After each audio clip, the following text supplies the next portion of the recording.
Erinnern? Right, of course.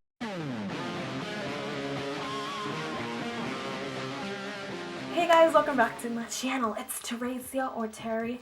Welcome if it's your first time, and hello to my faithfuls. Hi guys. Now just a little, side note. In my last video, I know I seemed like I was really down and like depressed, and in that moment I think I was just a little shocked at the comment that I had received on that video. If you don't know what I'm talking about, I will just put it here. You don't have to go and click on it, but I just wanted to clear some things up. Like, I'm fine, like I'm actually really good, and yeah, I didn't want to just pass over a comment that was actually calling me a racist, because that's not really a joke, I'm really good, and we're back on the game. So yes, in today's video I'm going to be talking about mistakes that we both make, English speakers in German and German speakers in English. I thought it'd be kind of funny and interesting to see, because I've noticed it both ways. So yeah, let's get into the video. So yeah, let's dive into those mistakes. Now, the first major one that comes to mind is that Germans pronounce V in English like W. Now, the pronunciation of V and W switches in both languages. Like, in English, V is pronounced fairly hard, whereas W is pronounced fairly soft.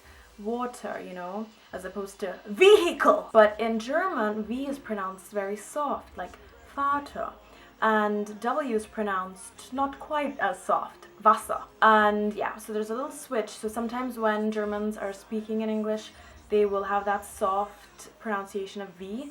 So I've heard people say village instead of village, or invented instead of invented. And I've heard these from people who are really like fluent in English, barely have an accent, but sometimes there's some words that still kind of give trouble, and it's definitely understandable. If you've grown up knowing that V is pronounced a certain way and W is pronounced a certain way, it's going to be very hard to kind of break out of that when it's been like programmed into you, And I think the biggest mistake, well, for both sides, English speakers and for German speakers, or anybody in general learning a new language, is thinking in your native language. I had a Spanish teacher. He was probably the best Spanish teacher I ever had, Mr. Cornwall. Oh, he doesn't mind if I use his name. Anyway, he always said, kids, stop thinking in English. Like, you have to adopt the Spanish structure.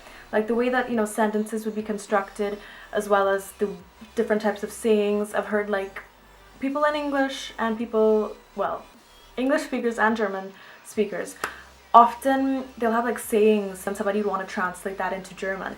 That's not a saying in German. So the big thing is just stop thinking in your language if you're speaking a new one. And I've just seen it on both sides, and it kind of is awkward because people are like, what are you talking about? It's really overwhelming sometimes, but just try to adopt that language's way of thinking, or the people who speak that language, their way of thinking, because otherwise it's just you're not gonna meet each other halfway, Yeah. So guys, that's all I have for you for this video. I hope you enjoy it, and I will see you guys in my next video. Alright? Yeah,